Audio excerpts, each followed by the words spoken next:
वो पूर्ण परमात्मा परम अक्षर ब्रह्म मिले, जिसमें आदरणीय गरीबदास साहिब जी गांव छुड़ानी, जिला झज्जर, हरियाणा वाले 10 वर्ष के बालक थे। खेतों में अपने गौवें चरा रहे थे, अपने ही खेतों में। ये किसान घर में जन्म था। आदरणीय गरीबदास साहिब जी गांव छुड़ानी, जिला झज्जर में एक जाट किसान परिवार के अंदर जन्मे थे। बहुत बड़े जमींदार थे ये। 1400 एकड़ जमीन थी इनकी, और अपने ही खेतों में अपने ही गौवों को चरा रहे थे। कुछ सहयोगी और भी पाली नौकर थे, कुछ दूसरे गांव के अन्य साथी पाली भी वहां गौवें चरा रहे थे। पूर्ण परमात्मा अपने विधान अनुसार वो कबीर परमेश्वर सतपुरुष परम अक्षर ब्रह्म सतलोक से चलकर आया, जो विधान है उस परमात्मा का। और यहाँ आता किस उद्देश्य से, वो तत्व ज्ञान बताता है। ऋग्वेद मंडल नंबर 9 सूक्त नंबर 86 के मंत्र 26 और 27 में स्पष्ट किया है कि वो कबीर देव, कबीर साहब, कबीर परमात्मा ऊपर तीसरे मुक्ति धाम में रहता है, सतलोक में। और सतलोक के भी तीसरे फिर भी पृष्ठ में उस भाग में रहता है, एक बहुत बड़े गुम्बद में, बहुत बड़े आसन के ऊपर, सिर पर छत्र है और मुकुट पहने है, राजा के समान सिंहासन पर विराजमान है वो परमात्मा। और वहां उसका एक रोमकूप में करोड़ सूर्य मिला दे, करोड़ चंद्रमा, ऐसी शोभा है उस बालक की। लेकिन यहां जब आते हैं, अपने उस शोभा को हल्का करके, सरल करके स्वरूप को आते, नहीं तो एज इट इज आ जावे तो हम उनको देख नहीं सकते, चरम दृष्टि देख नहीं सकती। तो अपने रूप को सरल करके यहाँ आते हैं और उन श्रेष्ठ आत्माओं को मिलते हैं जो दृढ़ भक्त होते हैं। उनको किस उद्देश्य से मिलते हैं? उनको तत्व ज्ञान से परिचित कराते हैं। उपदेश करने के उद्देश्य से वो परमात्मा सतलोक से चलकर आते हैं, सह शरीर आते हैं और अच्छी आत्माओं को मिलते हैं। फिर उनको अपने से परिचित कराते हैं, अपना ज्ञान देते। ऋग्वेद मंडल नंबर 9 सूक्त नंबर 86 के मंत्र 26 और 27 में, ऋग्वेद मंडल नंबर 9 सूक्त 82 के मंत्र 1 से 3 में, ऋग्वेद मंडल नंबर 9 सूक्त 94 के मंत्र 1 में, 94 के 1 में, ऋग्वेद मंडल नंबर 9 सूक्त 95 के मंत्र 2 में, ऋग्वेद मंडल नंबर 9 सूक्त 1 मंत्र 8 और 9 में, ऋग्वेद मंडल नंबर 9 सूक्त 20 मंत्र 1 में, ऋग्वेद मंडल नंबर 9 सूक्त 96 के मंत्र 16 से लेकर 20 तक। और भी अनेक स्थानों पर भरे पड़े हैं कबीर परमात्मा की महिमा से वेद। क्योंकि परमेश्वर ने धर्मदास साहिब जी से कहा था कि धर्मदास, ये वेद मेरा भेद है, पर मैं ना मिलूं वेदन के माही, और जौन वेद से मैं मिलूं ये वेद जानते नहीं। ये चारों वेद मेरी महिमा का गुणगान करते हैं, लेकिन इस वेदों में वर्णित विधि से मेरी प्राप्ति नहीं हो सकती। मेरी प्राप्ति जिस वेद से होगी वो वेदों वर्णन नहीं है, वो वेद जानते नहीं। वो कौन सी है? जो गीता जी अध्याय नंबर 4 के श्लोक नंबर 32 में कहा है कि वो सच्चिदानंद घन ब्रह्म की वाणी में वो कंप्लीट ज्ञान है भगवान के पाने का, और सभी धार्मिक यज्ञों की यथार्थ जानकारी है।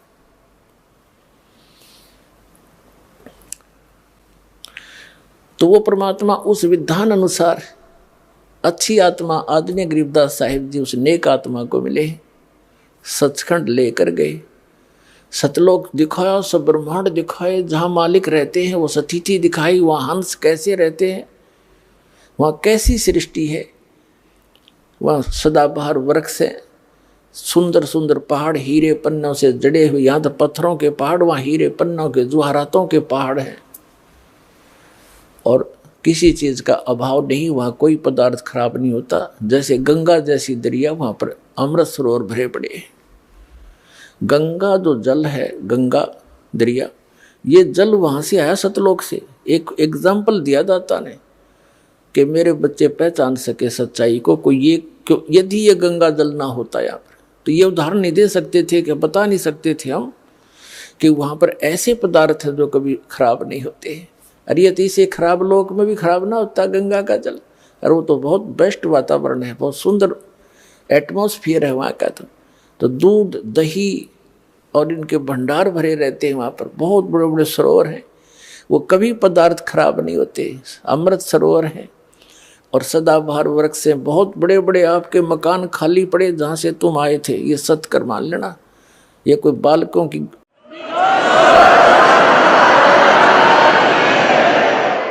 ये किसी डूम बाट की बनाई स्टोरी नहीं है, खुद भगवान की बताई अमर कथा है।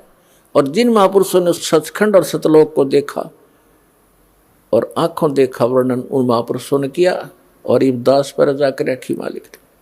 तो ये सत्कर मान लेना, जो दास शब्द बोलेगा सारी साची होंगे। अभी तक सब बकवास कर रखी इन संतों ने।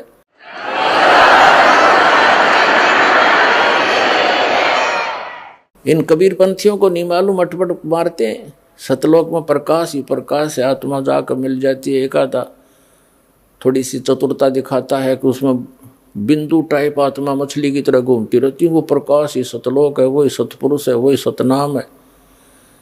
वो ये है वो नकली कति। अब देखना सच्चाई सामने आएगी।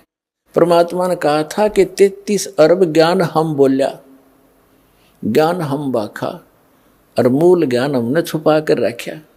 वो मूल ज्ञान ही दास को दिया है पुण्यात्माओं, अभी तक ही छुपा कर रखा था। और पूरे इतने मोटे मोटे कबीर सागर भी लिखा हुआ है, उसके अंदर भी भरा हुआ है, और उसे हटकर भी ज्ञान दास को दिया, जो महापुरुषों की वाणी में दास ने निकाला। तो जो प्रसंग हम कर रहे थे कि बहुनाम जन्मानाम अंते ज्ञानवान माम प्रपद्ये वासुदेवम सर्वमिति स महात्मा सुदुर्लभ है। इस प्रसंग को बताते हैं हल करने के लिए। जब परमात्मा वहाँ आए, गरीबदास जी को मिले, तो पालियों ने कहा था कि महाराज भोजन पालो। कबीर परमेश्वर एक साधु के रूप में थे, वो परम अक्षर ब्रह्म जिंदा महात्मा के रूप में। परमात्मा ने कहा था कि भाई मैं भोजन नहीं खाता, अपने गांव से छक के आया हूँ मैं सतलोक से। तो उन्होंने हट किया था कि जी दूध तो पीना पड़ेगा, हम अतिथि को ऐसे जाने नहीं देंगे। तो परमेश्वर ने कहा था भाई मैं कुंवारी गाय का दूध पिया करूं, अगर अतिथि सत्कार करना चाहते हो तो कुंवारी गाय का दूध पिया करूं, मैं पिला दो। तो बड़े बड़े पाली थे 50-40 साल के, वो कहने लगे बाबा जी तेरी नींद को ना दूध पीने की बकवाद करते हो, आप तो मजाक करते हो हमारा। गरीबदास जी 10 वर्ष के बालक थे, उनकी एक प्रिय बच्चिया थी गाय कुंवारी, उसको पकड़ लाए और कहने लगे महाराज जी दूध कैसे देगी, बच्चा तो है नहीं, इसको जन्म तो इसे माँ तो बनी नहीं है। तब कबीर साहब ने कहा कि कोई पात्र है तुम्हारे पास जिसमें दूध निकाल लाएंगे। गरीबदास जी लाए एक 5-6 किलो का वो मटका, छोटा सा गड़ा बरोला, और कहा इसके नीचे रख दे भाई, साफ कर रखा है, अकांती साफ कर रखे, इसके सतन के नीचे कर। गरीबदास जी बालक थे, पकड़ कर बैठ गए नू, अब देखेंगे बाबा जी दूध कैसे निकालेगा। परमात्मा ने थपकी मारी बछिया के, लंबे लंबे सतन हो गए और धार चल पड़ी दूध की, और पात्र भर के बंद हो गया। अब कबीर साहब को दे दिया, अगले बाबा जी पी लो आप। महाराज जी आधा कबीर परमेश्वर जी ने पी लिया, फिर से छोड़ दिया, अगले बच्चों पी लो, ये अमृत है, यहाँ का नहीं है, ये सतलोक से आया है मेरे गांव तक।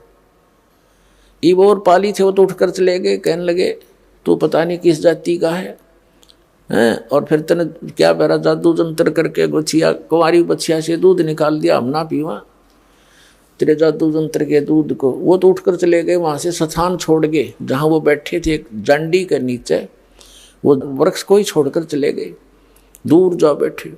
अब गरीबदास जी महाराज वो नेक आत्मा, वो श्रेष्ठ आत्मा जिसके लिए मालिक आए थे, वो बोला ला महाराज जी आपका ये जूठा दूध कद कद मिला, हमने गट गट पी गए, जितना पीना था बाकी रख दिया। अब फिर परमात्मा ने उनको समझाया बेटा तुम यहाँ के रहने वाले नहीं हो, पूरी सारी ऊपर की जानकारी दी। तब गरीबदास जी ने कहा महाराज ये ज्ञान तो अब आज तक किसी ने बताया नहीं हमारे को। वो स्थान कैसा, जैसे बच्चे की जिज्ञासा बन जाती है प्रबल। तो तब परमात्मा बोले चल मैं ले चलता हूँ। शरीर वहीं रह गया, जो ओरिजिनल वस्तु को ऊपर ले गए आत्मा को। सारे ब्रह्मंडों से परिचित कराया, ब्रह्मा विष्णु महेश जी की तिथि दिखाई, उनके लोक दिखाए, उनसे वार्ता करवाई, यहाँ के न्यायाधीश धर्मराज से मिले जा करके, और धर्मराज करबद्ध होकर के कबीर परमात्मा उस जिद्दा महात्मा के सामने खड़े हो गए। तो गरीबदास साहिब जी देख रहे हैं कि इस बाबा जी में तो बहुत बड़ी शक्ति, यहाँ के भगवान भी हाथ जोड़े, और यहाँ का यू बड़ा अफसर है, यो भी हाथ जोड़ के खड़ा हो गया जो लेखा जोखा करता है। फिर सचखंड लेकर गए परमात्मा, ये काल को दिखाया कि देख बेटा यहाँ खाता है 1 लाख जीवों को भून गए, या तपस्या इसकी, और वो बैठा वो ब्रह्म सरपुरुष काल जो कहता है मैं कभी किसी के सामने नहीं आता, अपनी योग माया से छुपा रहता हूँ। गीता जी अध्याय नंबर 7 के श्लोक नंबर 24 और 25 में। तब परमात्मा उसके सिर पे पैर रख के उस काल के गरीबदास जी महाराज को ऊपर लेके गए, 11वें द्वार में प्रवेश किया। 11वां द्वार इस अक्षर पुरुष पर ब्रह्म के लोक में प्रवेश करता है, और उसके लोक को पार करके जब 12वां द्वार पार करते हैं तो सतलोक आ जाता है। 12वां द्वार पार करके सतलोक में गरीबदास साहिब जी को परमात्मा लेकर गए। वहां गरीबदास साहिब जी क्या देखते हैं कि वही महात्मा जो नीचे तक गया था उनके साथ है, और ऊपर क्या देखते हैं कि एक बहुत बड़े गुम्बज में, बहुत बड़ा मंदिर नुमा गुम्बज है, सुंदर सफेद, बहुत लंबा चौड़ा। उसके बीच में एक सिंहासन है, सुंदर सिंहासन, रत्न जड़े हैं सफेद सफेद उसके, और उस पर बहुत सुंदर वस्त्र बिछे हैं। वहाँ उसके ऊपर परमात्मा विराजमान है। शकल दोनों की एक जैसी है, जो नीचे से गई वो भी और वो बैठे वहां पर भी। जो सिंहासन पर बैठे थे राजा के समान, ऊपर छतर, सिर पे मुकुट, और उनके एक रोमकूप में करोड़ सूर्य मिला दे, करोड़ चंद्रमा, ऐसी रोशनी थी। अब नीचे से जो वही परमात्मा गए थे जिंदा महात्मा के रूप में गरीबदास साहिब जी को साथ लेकर के, वहां से उठाकर चंवर अपने ही उस दूसरे रूप पर डबल रोल में चंवर करने लगे। गरीबदास जी ने सोचा कि भगवान तो यूं होगा जो तख्त पर बैठे सिंहासन पर विराजमान है, और बाबा जी इसका कोई नौकर होगा। और भाई वो तो बहुत सुंदर स्थान, यहाँ तो ये शायद कभी देखा ही नहीं हमने। हो यहाँ तो सारे हरे बड़े सुंदर सुंदर वृक्ष हैं, बड़े सदाबहार फल लगे हुए हैं, और भगवान बहुत सुंदर हैं। इसके शरीर में कितना प्रकाश निकल रहा है, नर आकार है, मनुष्य सदृश। तो फिर क्या होता है कि जो सिंहासन पर विराजमान थे वो परमात्मा, अनंत कोट ब्रह्मांड के स्वामी के सिंहासन पर परमात्मा यानी खुद ओवरऑल कंट्रोलर के रूप में, वासुदेव रूप में विराजमान थे। वो खड़े हुए, और नीचे से जिस रूप में जिंदा महात्मा के रूप में परमात्मा थे, वो उस सिंहासन पर विराजमान हो गए, सबके कंट्रोलर के उस सिंहासन पर। और वो तेजों में शरीर खड़ा हो वाला भगवान खड़ा होकर के चंवर करने लगा। उस सिंहासन पर विराजमान जिंदा महात्मा के ऊपर जो नीचे से गए थे, वो तो ऊपर से भी गए थे, नीचे नीचे से ऊपर आए थे। तो गरीबदास जी सोच ही रहे थे कि ये क्या भाई, इस बाबा जी पर भगवान नौकर की तरह सेवा कर रहा है। इतने में क्या देखा कि वो तेजों में शरीर और जिंदा महात्मा यानी कबीर परमात्मा के शरीर में समा गए। ओनली अकेले कबीर परमात्मा, वो जिंदा महात्मा वाला रूप ही अनंत कोट ब्रह्मांड के स्वामी के सिंहासन पर विराजमान थे, यानी वही मालिक हैं। वो डबल रोल कर रहे थे। गरीबदास जी चरणों में गिर गए, हे भगवान आप तो भगवान, आप तो भगवान हो, अरे मुझे बका रहे थे, आप बाबा जी नहीं हो, आप परमात्मा हो। इतने में क्या हुआ कि पूरे शरीर का उतना ही नूर हो गया जितना पहले था। जब गरीबदास जी देख रहे हैं चकित हो गए, हे भगवान आप तो बहुत प्रबल शक्ति युक्त हो, मुझे यही रख लो मेरे दाता, वहाँ ना भेजो गंदे लोक में, वहाँ तो जन्म और मृत्यु हाहाकार में चाहे हुआ दाता, इतना सुंदर लोक यहाँ का।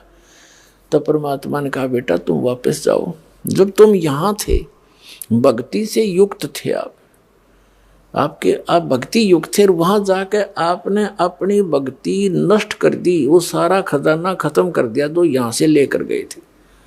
तुम गलती से गए थे, यहाँ सारी कहानी सृष्टि रचना सुनाई परमात्मा। अब उधर से क्या होता है कि उस देर के बाद 2-3 घंटों के बाद उन दूसरे पालियों ने देखा कि भाई वो गरीबदास बालक कहाँ है, क्योंकि सबकी टर्न आती थी गौओं को घेरने की, क्योंकि किसी की खेती में ना बढ़ जाए खराब करके। तो उनकी अपनी अपनी ड्यूटी होती थी, 1 घंटे किसी की, 1 घंटे उसकी, 1 घंटे इसकी। जब गरीबदास जी का नंबर आया, उसकी बारी आई, तब उसकी खोज हुई कि बोला उसको अपनी पारी पर खड़ा होगा। उसको जाकर देखा कि वो तो बैठा है जैसे महात्मा बैठा कर आसन पद्म लगा के। पहले आवाज लगाई, नहीं बोला, फिर पकड़ के हिलाया तो गिर गया।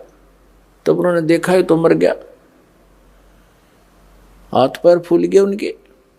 इकलौता पुत्र थे गरीबदास जी अपने माता पिता के, और 12 वर्ष विवाह के बाद हुए थे बड़ी मुश्किल तय।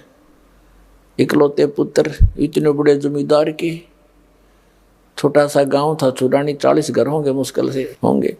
तो गांव 1.5 किलोमीटर की दूरी पर वो स्थान था जहां परमात्मा मिले थे गरीबदास जी को। गांव छुरानी जिला झज्जर हरियाणा में आज भी वो यादगार विद्यमान है।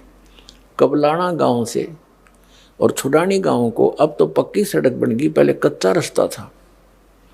उस सीमा के ऊपर थोड़ा सा 1 किला अंदर ने छुडानी के खेतों में आज भी वो यादगार बना रखे, एक मंदिर सा बना रखा उन्होंने कि यहाँ परमात्मा आए थे। एक दांडी का वृक्ष था वहाँ पर, वो आज भी यानी अवशेष बकाया है सच्चाई के। तो गांव भागे आए, गांव वाले लोग फिर 1.5 किलोमीटर गए, देखा बच्चा मरा पड़ा है, उसकी अर्थ तैयार किया, घर लाए, घर से फिर शमशान घाट पर ले गए, फूकन की तैयारी कर दी, चिता पर रख दिया। तो परमात्मा ने कहा बेटा तुम जा, मैं तेरे साथ रहूंगा और भक्ति करना। इस भक्ति की कमाई तय, भक्ति की शक्ति से तुम पुनर्चार्ज होकर के यहाँ आ सकोगे। और उसके लिए मैं ऐसा मंत्र दूंगा, ऐसा मंत्र दूंगा कि एक बार ऐसी विधि बताऊंगा, पर ये अभी डिस्क्लोज ना करना, तू खुद भक्ति करना। इसे एक सतनाम दूंगा 2 अक्षर का, जिसमें एक ओम मंत्र है, एक गुप्त है, ये दास बताएगा केवल उपदेशी को। तो इसकी एक बार की कमाई तय, एक बार की कमाई तय, एक श्वास उस श्वास की के सिमरण तय इतनी कमाई बन जाएगी कि यहाँ के एक ब्रह्मांड में 14 लोक होते हैं। कहते 14 लोक भी उस एक दूसरी तराजू में रख दे, ताखड़ी में, एक पलड़े में, और एक तरफ रख दे इस एक सतनाम के सुमरण की कमाई वैल्यू।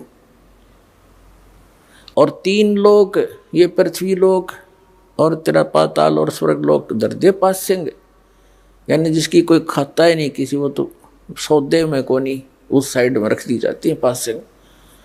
और तो ना तुले तुलाया राम रंग हो रही हो।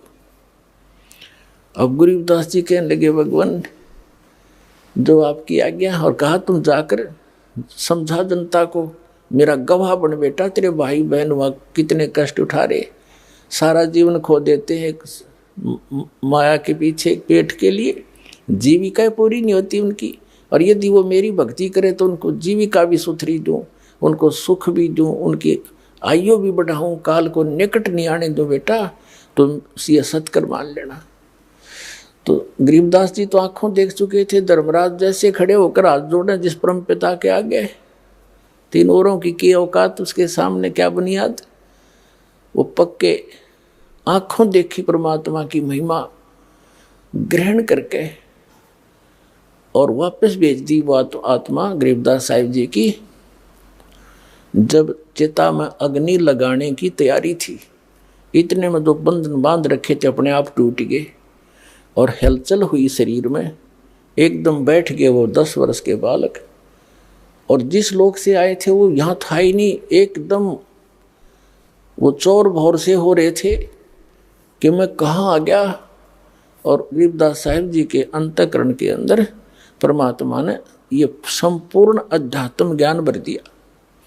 जैसे एक मोबाइल से दूसरे मोबाइल में 10 घंटा का प्रोग्राम नो का नो फैक्स हो जाता है, दूसरे से लोड हो जाता है बगैर किसी वायर के।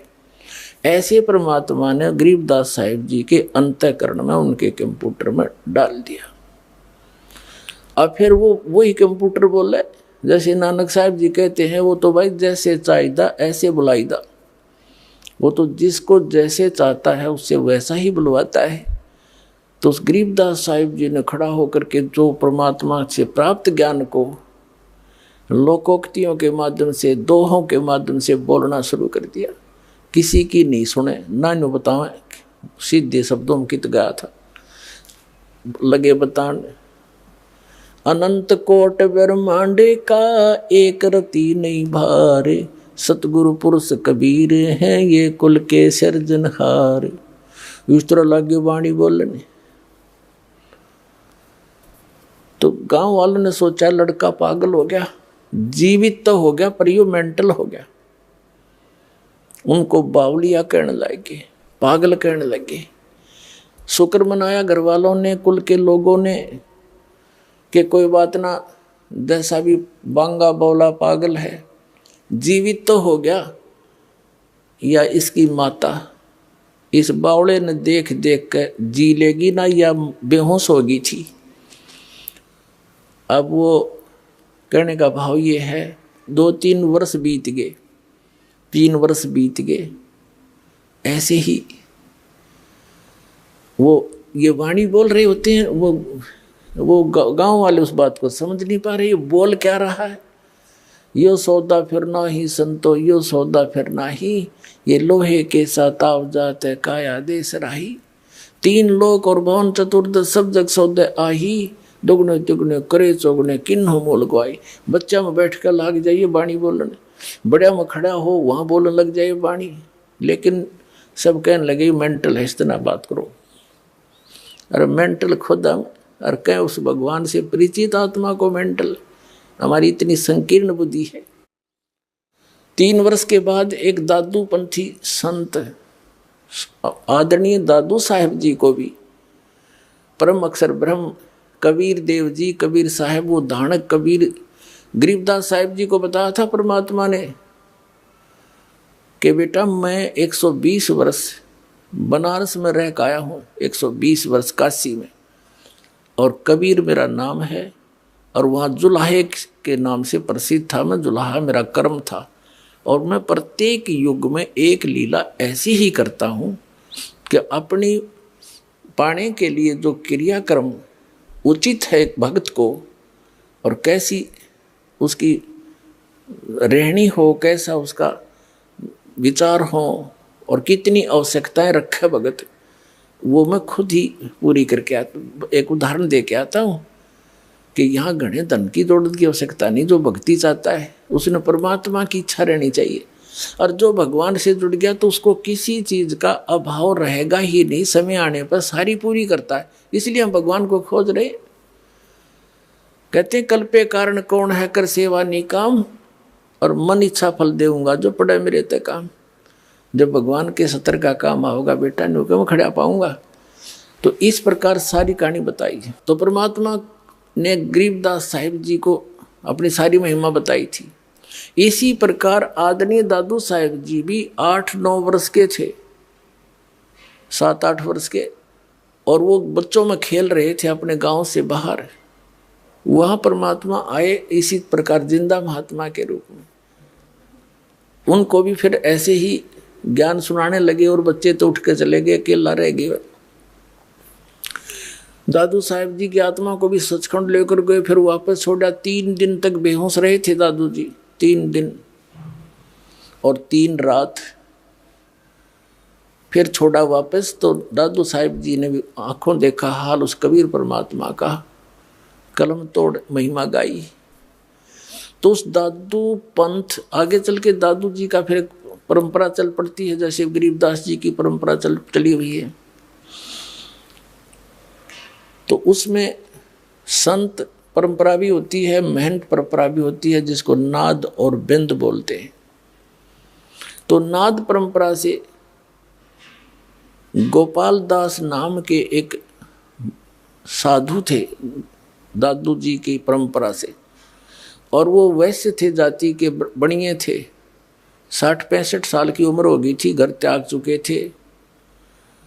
अपना अंतिम समय परमात्मा के चरणों में बिताने के लिए वो दादू पंथ के ही से दीक्षित होकर फिर भ्रमण करते रहते थे, अपना ज्ञान का प्रचार करते रहते थे।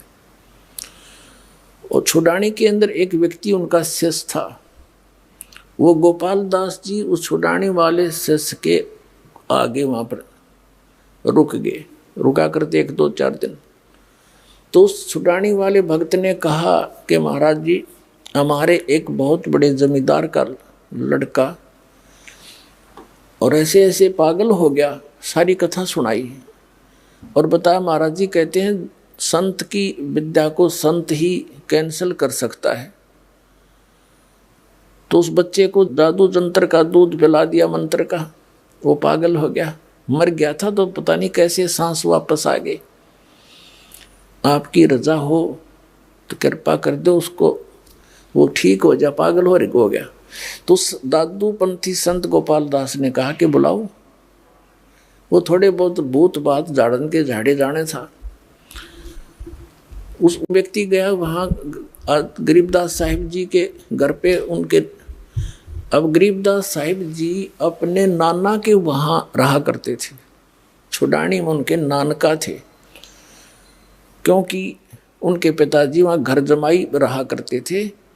गरीबदास साहिब जी का कोई मामा नहीं था, यानी उसकी माँ का कोई भाई नहीं था, जिस कारण से सारी संपत्ति के वारिस उनके पिताजी के बाद वही थे अकेले।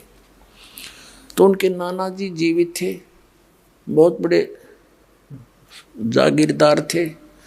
वहाँ जाकर के उसने कहा, उस भक्त ने व्यक्ति ने कहा, चौधरी साहब हमारे घर एक संत आ रहा है और वो न्यू कहे इस लड़की के लड़के ने वो ठीक कर देगा, संत की विद्या संत करा करें ठीक। इस यह बात उनका भी समझ में आ गई। उसका नाम शिवलाल था, गरीबदास जी के नाना जी का। 5-7 बड़े बड़े मौजूद से व्यक्ति इकट्ठे होकर गरीबदास साहिब जी को साथ लेकर, बालक को 13 वर्ष की आयु के थे गरीबदास जी उस समय, और गोपाल दास संत के पास ले गए और कहा महाराज दया करो, यू बालक ठीक हो जा, यू तो पागल हो गया, पता नहीं क्या क्या बोल रहा है, सारा दिन रुकता ही नहीं। हम पूछे हैं बात, यू बोल रहा है पता नहीं के गीत से गाता रहता है। अब वो तो परमात्मा से परिचित हंस आत्मा थी गरीबदास साहिब जी, भूत भविष्य की सारी जानते थे और वर्तमान की। अब उस दादू पंथी संत ने पूछा गोपाल दास ने कि बेटा कौन था जिसने तेरा जीवन बर्बाद कर दिया, क्या नाम था उसका? यानी जैसे एक बात पूछने के लिए उद्देश्य से प्रश्न किया। तो आदरणीय गरीबदास साहिब जी ने कहा कि महाराज जी वो कौन थे और उन्होंने मेरा जीवन बर्बाद नहीं किया, मुझे तो आबाद कर दिया। क्या बताया कि अजब नगर में ले गए हमको सतगुरु आने, जल के बिंब अगाध गति हम सूते चादर ताने। अलल पंख अनुराग है सुन मंडल रे थीरे, दास गरीब उधार दिया मोए सतगुरु मिले कबीर। हम सुल्तानी नानक तारे दादू को उपदेश दिया, जात जुलाहा भेद न पाया वो काशी माहे कबीर हुआ। अनंत कोट ब्रह्मांड का एक रति नहीं भारे, ये सतगुरु पुरुष कबीर हैं कुल के सिरजनहारे। वासुदेव ये कबीर साहब है। अब दादू पंथी महात्मा का तो शर घूम गया। गांव वाले थे ना मेंटल बतावे, अरे ये तो भाई परम धनी से मिला हुआ हंस है, ये तो आंखों देखा वर्णन कर रहा है उस परम पिता के भगवान के दर्शन किए हुए इस महात्मा ने।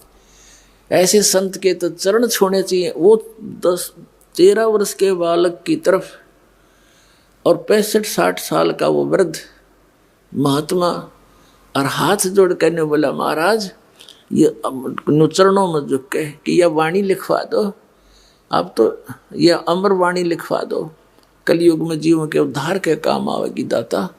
तो गरीबदास जी बालक चल पड़े आगे ने। जब वो इस तरह गतिविधि करने लगा, वो चल पड़े जैसे बालक लीला करते हैं, चल पड़े, भाग लिए। अब गांव वालों ने सोचा कि बाबा जी भी मेंटल हो गया, इसका ही फटकार लागी, इसकी कसूती बला इसके अंदर। तो जैसी हमारी जीव संज्ञा की सोच होती है, तब वो कहने लगा, अरे गांव वालों, कौन गोपाल दास महात्मा दादू पंथी कहने लगा, अरे गांव वालों, मेंटल ये नहीं, मेंटल तो तुम हो। अब साधु संत तो कुछ भी कह दिया करे, सारी मान्या करते, सब चुप हो गए। क्या बात महाराज, कि यो तो भाई भगवान से मिलका रहे हैं।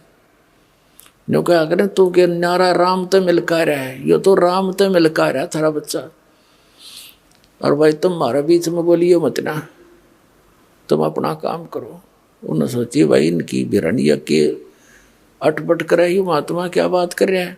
वो फिर धीरे धीरे उस बच्चे को के पास गया, वो निकट जा, वो भाग ले, जैसे बालक गतिविधि करते हैं, कभी इधर फुर कभी इधर फुर। तो थोड़ी सी जब दया हुई उस परम पिता की, अब तीसरे दिन जाकर गरीबदास जी ने मुंह खोला, कहा देखो गोपाल दास,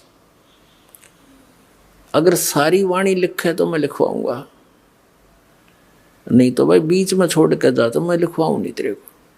न्यू बोला। गोपाल दास कहने लगा, महाराज मैं तो कति करते फारिग हो रहा हूं और इससे काम के लिए निकला हूं दाता। जब तक आप कहोगे तब तक आपके चरणों में बैठ कर मेरे पास यह लेखन विद्या दी है भगवान ने। मैं बाणिये के घर जन्म है मेरा, भगवान की खोज में मैं निकला हुआ हूँ, और आप जो जो कहोगे मैं लिखता रहूँगा। एक बही होती थी पहले, ये कापी कुपी तो होती नहीं थी, पहले बाणिये बही रखते थे, लंबी लंबी, इतनी लंबी, 3-3 फुट लंबी और 9 इंच चौड़ी हुआ, उसको ऐसे फोल्ड कर, तो उसमें लग गए लिखने। और गरीबदास साहिब जी का एक बेरी का बाग था, बेरी का, बड़ बेरी बोला जिसने, उसमें एक जंडी का पेड़ था भारा सा, वो पहले बरानी सा अक्षेत्र था, ऐसे मारू अक्षेत्र से, सिंचाई साधन नहीं थे उसमें, तो वहाँ जंडी ज़्यादा होया करती, और बेरी के बाग भी ऐसे हो जाया करने, झाड़ जंखाड़ा। तो उसमें बैठ कर उसके नीचे 6 महीने तक गरीबदास साहिब जी बोला करते थे, और दादू पंथी गोपाल दास जी लिखा करते थे। तो गॉड गिवन ज्ञान गरीबदास साहिब जी के माध्यम से कबीर परमात्मा ने अपनी महिमा पुनः चित्रार्थ करवाई। इसमें कबीर सागर के अंदर एक कबीर बानी चैप्टर है, उसमें 136 और 37 पृष्ठ पर लिखा है, काल के 12 पंथ चलेंगे, उन 12 पंथों में से 12वां पंथ गरीबदास पंथ होगा, जिसका जन्म 1774 में होगा। उसमें गलती से 75 लिखा है। तो वो 12वां जो हंस होगा मेरा, ये क्या है कि जैसे ये 12 कबीर पंथ चले हैं, इनके जो प्रथम भगत थे, जैसे श्री चूड़ामणि जी थे, जिसे मुक्तामणि भी कहते हैं, धर्मदास जी के पुत्र थे, जो कबीर साहिब के आशीर्वाद से हुए थे, उससे लेकर गरीबदास साहिब जी तक ये 12 पंथ है। प्रथम जो हंस थे वो 1 नंबर के हंस थे, यानी परमात्मा के भेजे हुए अपने स्पेशल हंस थे, और उसके बाद फिर ये 12 और हैं, वो ऐसे ही डुप्लीकेट थे, और 12वां जो थे गरीबदास जी, ये भी परमात्मा की विशेष आत्मा थी। एक तो फर्स्ट को ज्ञान दिया था, फिर इस लास्ट को दिया है। अब इस लास्ट को जो ज्ञान दिया है, इसलिए फीड कर दिया कि कभी काल ने कहा था कि 12 पंथ करूँ मैं साजा, और नाम तुम्हारा ले करूँ आवाजा, और 12 पंथ नाम जो ले ही मेरे मुख में आन समोही। और अनेक पंथ चलाऊं, जैसे राधा स्वामी पंथ, ये धन धन सतगुरु पंथ, जय गुरुदेव पंथ, और ये निरंकारी पंथ, और ये तो है ये क्या नाम बालयोगेश्वर, और ये सतपाल, और आसाराम जी, और ये सुधांशु जी, और ये तो है सिद्धे रामकृष्ण के पुजारी, ये तो अंडरस्टूड है। और ये तो दूसरे पंथ काल के, ये राधा स्वामी, धन धन सतगुरु, जय गुरुदेव, और भिवानी वाला, जनोद वाला, ये सारे अनेक पंथों में से काल न चला रखे, सतलोक और सचखंड के नाम ले करके, और कख पता नहीं इन्होंने उसके बारे में। तो कहने का भाव ये है कि परमात्मा ने कहा था कि धर्मदास बीच में कबीर मेरे वाले मार्ग में, ये काल के पंथ ही घुसेंगे, काल के दूत, और मेरी महिमा मेरे द्वारा बोलेगी कबीर सागर की, और कबीर वाणी को कुछ ये फेर बदल करेंगे अपनी अनजान बुद्धि के अनुसार। तो यथार्थ ज्ञान को ये खत्म कर देंगे। अपने आत्माओं, जो आरती हम करते हैं कबीर परमात्मा की, ये ना कबीर सागर में, ना कबीर साखियों में, ना कबीर शब्दावली में, और न ही कबीर बीजक में, तो वो अंश निकाल दिया इन्होंने। वो एक बहुत पुराना कबीर सागर, उसके अंदर से ये ली गई थी, आज से 250 वर्ष पहले ये वाणी लिखी, और वो अब है नहीं। तो इन काल के दूतों ने जहाँ जहाँ इनके नहीं समझ में आई उसको कुछ निकाल दिया, कुछ में फेर बदल कर दी, कुछ नो की नो छोड़ दी, जो इनका समझ में नहीं आई, तो वह भी बची रहेगी परमात्मा की कृपा से। तो उसमें कहा कि बार में पंथ प्रगट हुआ मेरी वाणी, और शब्द हमारे का निर्णय ठाड़ी। बार में पंथ में मेरी महिमा की वाणी पुनः प्रगट होएगी, उस बार में पंथ के प्रवर्तक द्वारा। अक्षर घर का मरम नहीं पावे, 12 पंथ हमी को धावे, क्योंकि ये सभी 12 के 12 पंथ, गरीबदास पंथ तक सभी मेरी ही महिमा करेंगे। कबीर साहब हैं, कबीर सतगुरु हैं, लेकिन सतलोक नहीं जा सकते, क्योंकि इनको यथार्थ ज्ञान नहीं हो सकता। जब तक कलयुग 5500 वर्ष नहीं बीतेगा, तब तक धर्मदास या ऐसी स्थिति रहेगी। जब कलयुग 5500 बीत जाएगा, तब क्या लिखा है कि उस समय डिक्लेयर करेंगे, सारे ज्ञान को ओपन करेंगे, और नए सिरे से इसका बिल्कुल सुचारू रूप बनावाएंगे। और बर्म में पंथ में आगे चल के हम ही आवेंगे, मैं ही जाऊंगा, और फिर सब पंथों को खत्म करके एक पंथ चलावेंगे। तो ये दास भेज दिया उस परम पिता ने, उसी गरीबदास वाले पंथ में, बाद में पंथ में। तो गरीबदास जी ने जो ज्ञान दिया उसको गरीबदास पंथी भी नहीं समझ सके।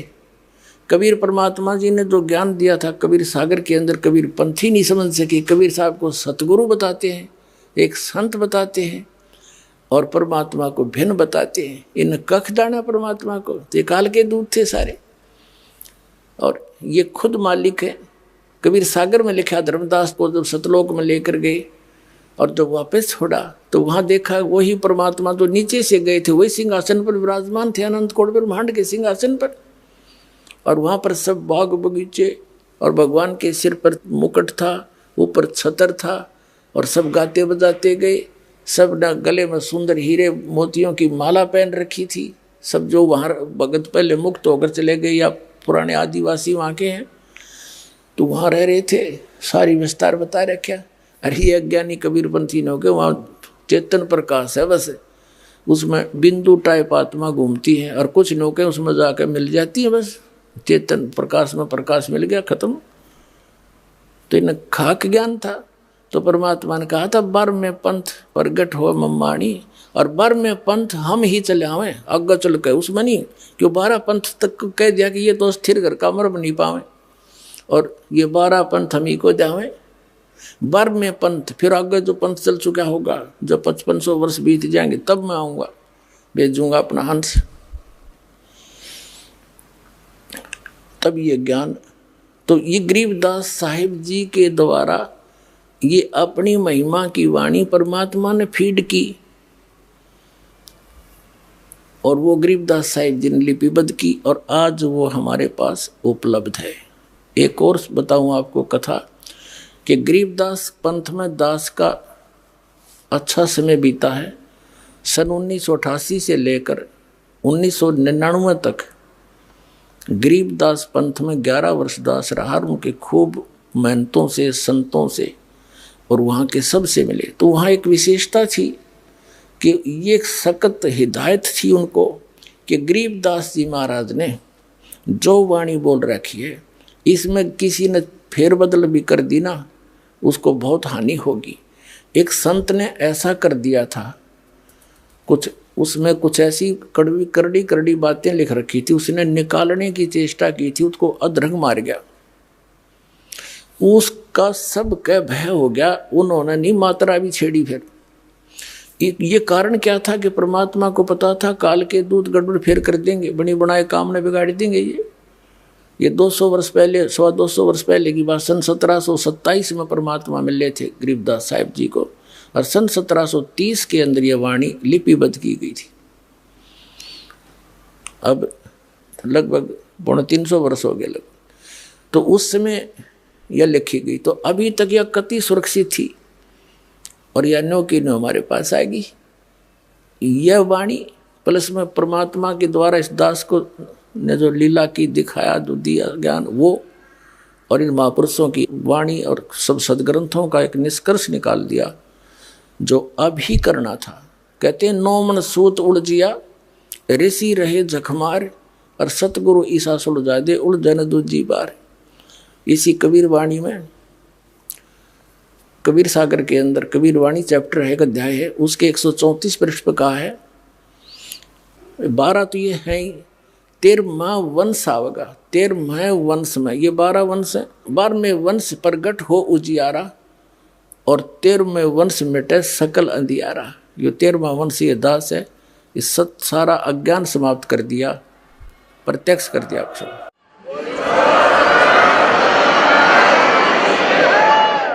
अब क्या हुआ कि वो गरीबदास साहिब जी की वाणी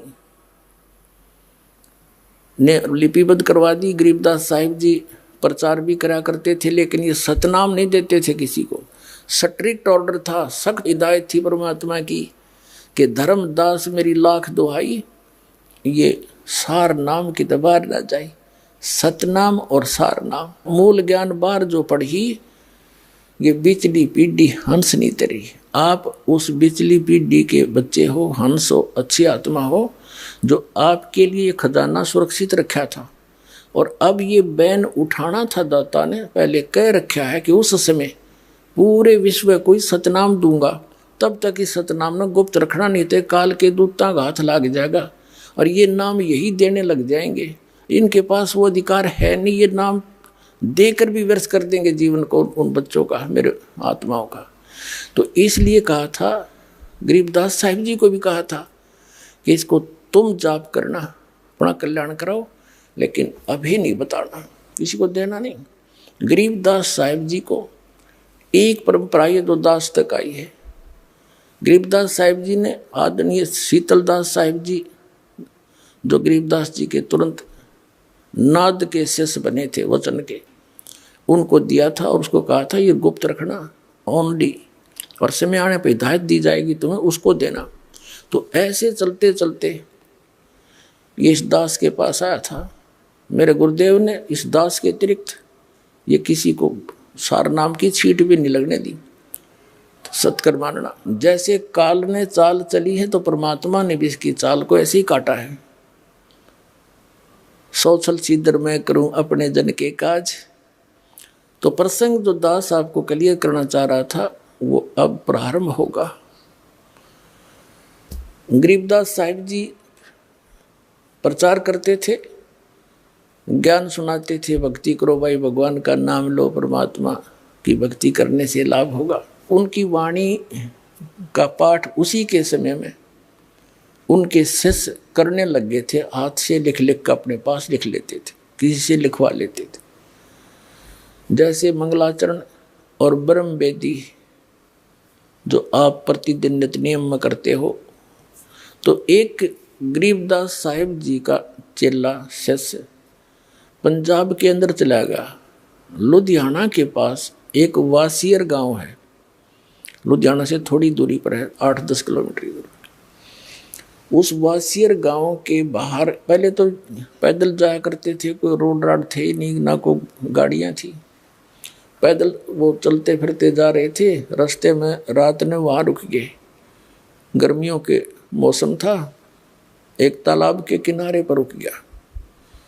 तो सुबह नहा धो के उसने सोचा अपना नित्यनेम कर लेता हूँ। सुबह सुबह मस्ती में बैठा बैठा अपनी ब्रह्म वेदी पढ़ रहा था। ज्ञान सागर अति उजागर निर्विकार निरंजनम ब्रह्म ज्ञानी महादानी सत्सुकृत दुख बंधनम, ये सारी जोर जोर से लय ला के पढ़ रहा था। तो वहाँ एक राम राय नाम का एक सिख था, बड़ा, उसकी भी अच्छी जमीन थी, 800-900 एकड़ जमीन का वो किसान था, जमींदार था। और वाणी की इन सिख लोगों के अंदर परमात्मा की वाणी की एक न्यारी कसक है, क्योंकि वहाँ परंपरा से ही वाणी सुनते और पढ़ाते पढ़ते आए। तो ये वाणी सुनकर वो निकट गया उस भगत के, गरीबदास जी के शिष्य के पास जाकर बैठ गया और वो अपनी वाणी पढ़ता रहा, वो बैठा रहा। जब उसने अपना पूरा नित्यक्रम कर लिया तब उसने कहा कि महाराज, कहा कि हे भगत, ये किसकी वाणी है, ये किस महापुरुष की वाणी है, इसने तो आत्मा खींच ली मेरी। तो उन्होंने बताया कि ये मेरे पूज्य गुरुदेव गरीबदास साहिब जी की वाणी है। उन्होंने पूछा, उस राम राय ने पूछा, क्या वो संत अभी भी शरीर में है? तो भक्त ने बताया कि जी हाँ, अभी शरीर में है। और वहाँ छुडानी गांव है एक, रोहतक के पास। उसने सारा एड्रेस नोट कर लिया, गांव छुडानी, नाम गरीबदास, ऐसे ऐसे, उनके पिता का भी नाम नोट कर लिया। और वैसे तो पता है संत साधु एक ही होते हैं गांव में, एक आधा वेल नोन होते हैं, फिर भी वो वहाँ से चला। अब दर्शन करने चाहिए ऐसे महापुरुष के, जो इतनी अमृतवाणी बोली है जिन्होंने। तो वहाँ गए, जाकर देखा, पूछा भाई छुडानी गांव पूछा, उस नाम गरीबदास जी महाराज से मिलना है। तो क्या करें, घर का जोगी जोगड़ा और बाहर का योगी सिद्ध। तो गांव में इतनी कदर नहीं थी उस, क्योंकि लाल की परख करनी थोड़ी हुआ करें। बाहर के कुछ लोग व्यक्ति 2-4-10 आसपास के गांवों के शेष हुए थे। और उस समय कोई विशेष काम किसानों को होता नहीं था, वर्षा होगी तो काम पाया, नहीं तो खाली रहते थे। तो वहाँ आ बैठते थे वह। अब गरीबदास जी के जो नाना जी थे वो बहुत बड़े पैसे वाले व्यक्ति थे। उन्होंने एक मकान सा बना रखा था जिसको नौरा बोला कर देसी भाषा में। उसमें आगे चबूतरे से होते थे, बीच में एक अच्छा छपा हुआ आंगन सा होता है। तो वहाँ कुछ भक्त बैठे थे। उसने जाकर के राम राय ने पूछा कि भाई गरीबदास, गांव वाले ने बता दिया कि सामने चला जा भाई, वहाँ है। उनसे पूछा कि भाई गरीबदास जी से मिलना, महाराज जी से मिलना, वो कहाँ हैं? अब वहाँ बैठे भक्त तो भी इंतजार कर रहे थे, कहाँ गए? उन्होंने पूछ लिया था गांव वाले से, घर वालों से, कि खेतों में गए हैं। और वो प्रतिदिन जाते हैं खेतों में और आ जाते हैं 10 बजे तक, 8-9 बजे तक। गर्मियों का सीजन था। तो उसने सोचा राम राय ने कि इतनी दूर आ गया मैं, 200 किलोमीटर हैं, और संत के दर्शन करके पानी पीऊंगा। वो कह रहे थे आओ भोजन पालो, चाय पानी पियो, दूध पियो, बैठो। मैं बोला ना, वो हैं कहाँ, मैं दर्शन करूंगा। तो उन्होंने बता दिया जी इधर उनके खेत हैं, खेतों में सैर सपट्टे को जाते सुबह सुबह, और कब आएंगे क्या पता, संत है, आओ तभी आ जाना, टाइम भी लग जा, उनकी तो मौज है। तो उसने सोचा भी इधर संकेत कर रहे हैं, रास्ता बता रहे हैं, वहीं मिलूंगा। बताया वहाँ खेत है उनका, झोंपड़ी डली है उसके ऊपर ही रास्ते पर। वो चल पड़ा कि वहीं दर्शन करूंगा महात्मा के, इसे महापुरुष के दर्शन। कहते हैं साधु दर्शन राम का, मुख पर बसे सुहाग, और दर्श उन्हीं को होते हैं जिनके पूर्ण भाग। कबीर दर्शन राम का, साहेब आवे याद, लेखे में वाए गड़ी।